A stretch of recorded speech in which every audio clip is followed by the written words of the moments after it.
सव्वा share news चॅनलला पाहण्यासाठी आजच सबस्क्राइब करा व बेल आयकॉन दाबायला विसरू नका। नवीन व्हिडिओ पाहण्यासाठी आजच आमच्या चॅनलला फॉलो करा। तसेच राज्यात सध्या तीव्र उष्णतेची लाट सुरू असून तापमानाचा पारा 45 अंशांच्या पुढे पोहोचलाय। प्रचंड उकाड्यामुळे नागरिक हैराण झाले असताना शेवगाव पाथर्डी तालुक्यात सुरू असलेल्या मोठ्या प्रमाणातील अवैध वृक्षतोडीमुळे पर्यावरणाचा समतोल गंभीर धोक्यात आलाय। आधीच दुष्काळी परिस्थिती आणि अल्प वृक्ष संख्या असलेल्या या भागात बेशुमार वृक्षतोड सुरू असताना संबंधित वन विभागाकडून जाणीवपूर्वक दुर्लक्ष केलं जात असल्याचा आरोप नागरिक आणि पर्यावरण प्रेमींनी केलाय।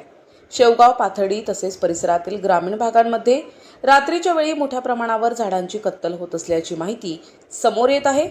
अनेक वर्षांपासून उभे असलेले सावलीदार वृक्ष, फळझाडे तसेच औषधी गुणधर्म असलेली झाडे सर्रास तोडली जात आहेत।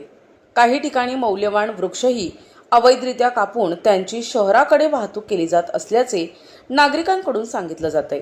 दरम्यान इंधन दरवाढ आणि लाकडाच्या वाढत्या मागणीमुळे लाकूड तस्करीचा व्यवसाय तेजीत आल्याची चर्चा तालुक्यात रंगू लागली आहे। शेवगाव पाथर्डी परिसरातून ट्रॅक्टर, पिकअप आणि इतर वाहनांद्वारे मोठ्या प्रमाणावर लाकूड बाहेर पाठविले जात असल्याचे बोलले जात आहे।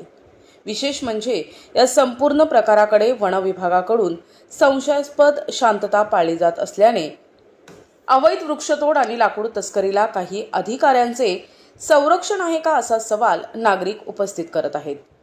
पर्यावरण अभ्यासकांच्या मते सातत्यानं होत असलेल्या वृक्षतोडीमुळे तापमानात झपाट्यानं वाढ होत असून भूजल पातळी घटणे, पावसाचे असमतोल प्रमाण, जैवविविधतेचा ऱ्हास आणि भविष्यात दुष्काळी परिस्थिती अधिक गंभीर होण्याचा धोका निर्माण झालाय।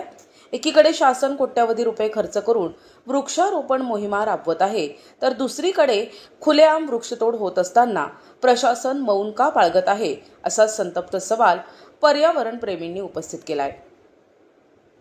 स्थानिक ग्रामस्थांनी वन विभागाकडे वारंवार तक्रार करूनही कोणतीही ठोस कारवाई होत नसल्याने नागरिकांमध्ये तीव्र नाराजीचे वातावरण निर्माण झाले आहे। अवैध वृक्षतोड तात्काळ थांबविण्यासाठी विशेष मोहीम राबवावी, दोषींवर कठोर कारवाई करावी, वन विभागाची गस्त वाढवावी तसेच लाकूड तस्करीत सहभागी असलेल्या घटकांची सखोल चौकशी करावी अशी मागणी आता जोर धरू लागली आहे। झाडे लावाचा संदेश देणाऱ्या प्रशासनाने आता झाडे वाचवासाठीही तितक्याच कठोरतेने पुढे येण्याची गरज असल्याचं मत नागरिकातून व्यक्त होत आहे।